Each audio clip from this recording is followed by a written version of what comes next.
Hello friends, welcome back to my YouTube channel Sinha's garden and blog से।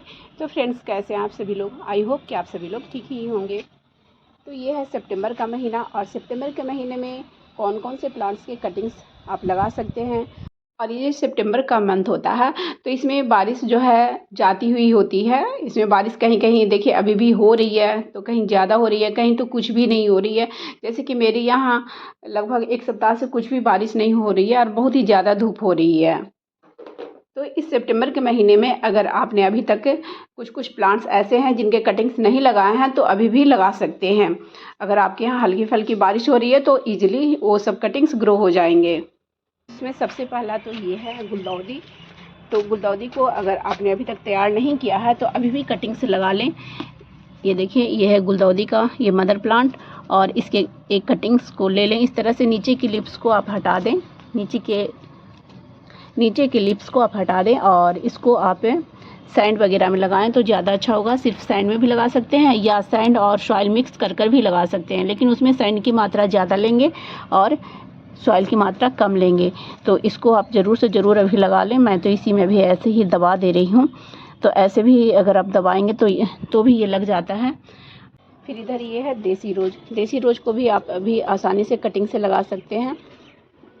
को भी cuttings ले लें, जैसे कि जिसमें कि अभी हाल फिलहाल में फ्लावरिंग हुई है, वैसे कटिंग्स को अगर आप लेते हैं तो वैसे कटिंग्स जल्दी ग्रो हो जाते हैं।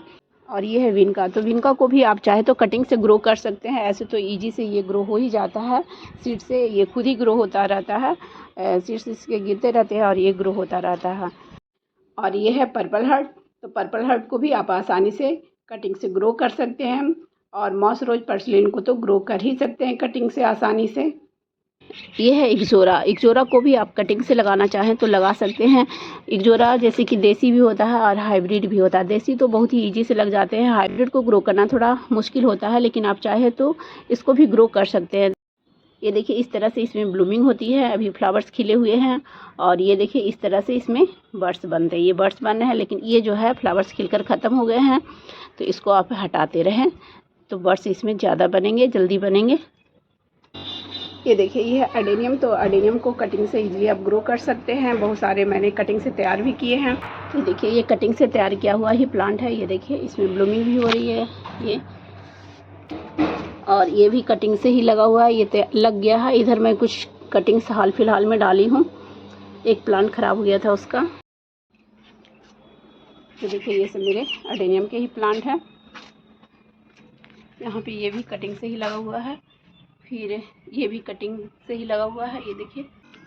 और उसके बाद ये हिबिस्कस है। तो हिबिस्कस को भी अभी भी कटिंग से लगा सकते हैं, लेकिन धूप में नहीं रखें बिल्कुल, क्योंकि अगर बारिश हो रही है तो सही है, बारिश में रखें। धूप अगर हो रही है तो धूप में नहीं रखें। और ये पंचमुखी हिबिस्कस है, तो इसको भी आप कटिंग से लगा सकते हैं। ये देखिए, मैंने कुछ कटिंग्स लगाए थे।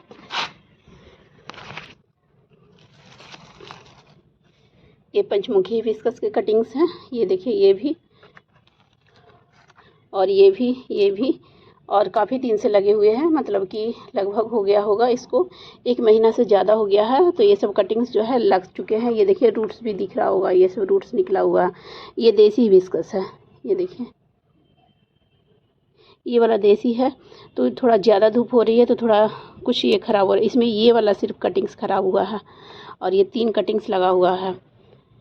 ये तो इसमें तो ग्रोथ अच्छी हो गई है, तो नहीं लगने का सवाल ही नहीं है। फिर ये रोज़ के कटिंग्स भी मैंने यहाँ पे लगाए थे, तो इसमें एक लगा हुआ है।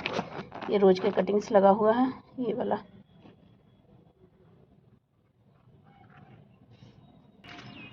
ये देखिए, ये है स्वीट पोटैटो वाइन, और इसको आप कटिंग से इजीली ग्रो कर सकते हैं। बहुत ही जल्दी ये ग्रो हो जाता है। थोड़ा सा बारिश वाला मौसम हो उसमें ग्रो करें तो बहुत ही जल्दी ये ग्रो हो जाता है। मैंने ग्रो भी किए हैं कटिंग से। ये है अजवाइन प्लांट्स। इससे अजवाइन की खुशबू आती है, लेकिन ये मेडिसिनल प्लांट है, तो इसको भी आप ग्रो कर सकते हैं इजीली। ये है कनेर। तो कनेर को भी आप इजीली ग्रो कर सकते हैं, बहुत ही इजी से ग्रो हो जाता है। ये भी इसका मैच्योर कटिंग्स लें तो ये ग्रो हो जाएगा। ये है हार श्रृंगार। तो हार श्रृंगार को भी आप कटिंग से ग्रो करना चाहें तो कटिंग से ग्रो कर सकते हैं। इस तरह से नीचे से कटिंग्स लें, थोड़ा मैच्योर कटिंग हो वही लें, तो आपको इजी से ये ग्रो हो जाएगा।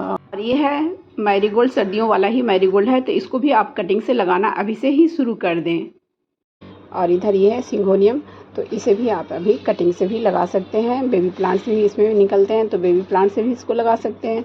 यह है रियो प्लांट, बोट लिली जिसको की कहते हैं, तो इसको भी आप कटिंग से इजीली ग्रो कर सकते हैं। यह है टर्टल वाइन, ये देखिए बहुत ही सुंदर प्लांट्स होता है, इसको भी अभी भी आप लगा सकते हैं। यह है जेट प्लांट, जेट प्लांट को भी आप आसानी से कटिंग से अभी भी लगा सकते हैं। ये देखिए ये सब कटिंग से ही लगा हुआ है। ये बड़ी पत्तियों वाली जेट प्लांट, तो इसको भी आप कटिंग से इजीली ग्रो कर सकते हैं। ये है मनी प्लांट, मनी प्लांट को भी आप इजी से ग्रो कर सकते हैं, पानी में भी ग्रो कर सकते हैं या ऐसे भी ग्रो कर सकते हैं। और ये है डेविल्स बैकबोन, तो इसको तो लगाना बहुत ही इजी है। एक छोटा सा भी कटिंग्स अगर आप कहीं से लाते हैं मैच्योर कटिंग से और किसी भी मिट्टी में दबा देंगे तो ये लग जाएगी। ऐसे इसके लिए सैंडी सॉइल अच्छा होता है, और ऐसे आप किसी भी सॉइल में इसको दबा देंगे तो ये लग ही जाएगा। लेकिन कटिंग्स को काटने के बाद तुरंत नहीं लगाएं, क्योंकि उससे दूध जैसा पदार्थ निकलता है, तो 1 घंटे बाद भी लगाएंगे या दूसरे दिन भी लगाएंगे तो भी इसके कटिंग्स लग जाते हैं। इसकी भी एक वेरीगेटेड वैरायटी आती है, तो वो भी लगा हुआ है, और इसको भी मैंने कटिंग से ही लगाया था। ये ग्रीन पत्तियों वाली है, इसकी पत्तियों की ही शोभा होती है, तो इसको आप कहीं से भी ले आएँ तो ये इजी से ग्रो हो जाता है और हमारे गार्डन को ग्रीनरी लुक्स देता है। इधर ये बैम्बू प्लांट, इसके कटिंग्स को आप इजीली पानी में भी ग्रो कर सकते हैं। पानी में ही ये ज़्यादा अच्छा होता है, पानी वाला ही है, लेकिन इसको मैं सॉइल में ग्रो कर दी हूँ। ये देखिए,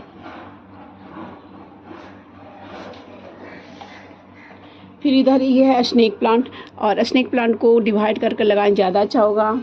लिप से भी ये प्रोपागेट हो जाता है, लेकिन बहुत टाइम लगता है। इसको डिवाइड करके लगाना ज़्यादा अच्छा होता है, इसमें बेबी पप्स निकलते रहते हैं, तो आप इसको डिवाइड करके लगाते रहें। ये है डॉर्फ वैरायटी वाला स्नेक प्लांट, और इधर एक और ये है, तो इसको भी आप डिवाइड करके लगा सकते हैं, इससे बेबी प्लांट्स निकलते रहते हैं। एक भी कहीं से अगर आप ले आते हैं तो फिर इससे बहुत सारे प्लांट्स तैयार हो जाते हैं। ये है हरजोड़ प्लांट, और इसको भी बहुत ही इजी है कटिंग से लगाना। ये मैं कटिंग से लाई थी और इजी से ये ग्रो भी हो गया, और बहुत जल्दी इसकी ग्रोथ भी होती है, बहुत ही अच्छी ग्रोथ हो गई। और ये देखिए, इसको मैंने सपोर्ट नहीं दिया, इधर ये लगता है किसी तरह ये यहाँ से लग गई है, तो ये गिर गया है, इसको सपोर्ट देना पड़ता है, तो बहुत ही ज़्यादा इसकी ग्रोथ होती है। ये देखिए, मैंने मोगरा के कटिंग्स लगाए थे, ये लगा हुआ है।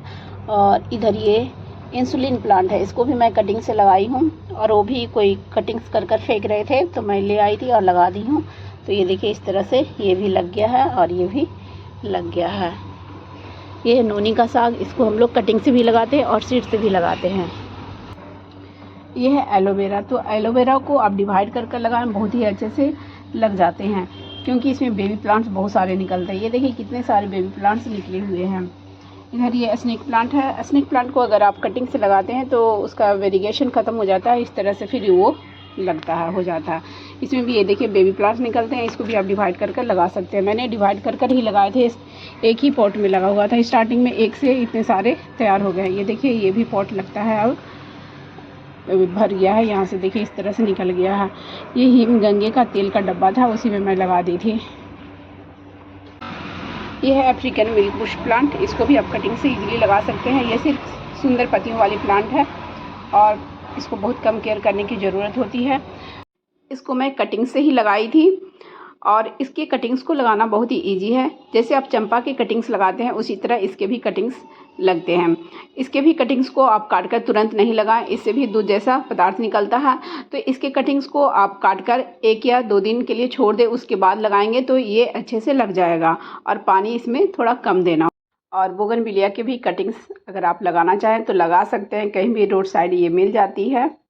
आलमंडा के भी कटिंग्स अगर आपको कहीं से मिल जाए तो उसे भी लाकर लगा सकते हैं। और ये है टिकोमा, तो टिकोमा के भी कटिंग्स को आप लगा सकते हैं। और चंपा के भी कटिंग्स को अभी आप लगाना चाहे तो लगा सकते हैं। और ये है नाग चंपा, तो चंपा के कटिंग्स जैसे लगाते हैं उसी तरह नाग चंपा के भी कटिंग्स को आप लगा सकते हैं। तो इस तरह से जाते हुए बरसात का फ़ायदा उठा लें। अगर आपने कटिंग्स अभी तक नहीं लगाए हैं तो जल्द से जल्द लगा लें, और अगर हल्की बारिश हो रही हो तो उसमें कटिंग्स को लगाएं तो बहुत ही ईजी से ग्रो हो जाता है। और अगर कहीं धूप है तो धूप में खुले में कटिंग्स को नहीं रखें, छाया में ही रखें, तभी वो लगेगा। तो फ्रेंड्स, मेरी वीडियो अगर अच्छी लगी हो तो प्लीज़ मेरी वीडियो को लाइक करें, शेयर करें एंड कमेंट्स करें। और मेरे चैनल में जो पहली बार आए हों तो प्लीज़ मेरे चैनल को पहले सब्सक्राइब कर लें, बेल आइकन्स को भी प्रेस कर दें, ताकि जब भी मैं अपनी न्यू वीडियो डालूँ तो उसकी नोटिफिकेशन आपको समय से मिल जाए। Bye bye friends, thanks for watching.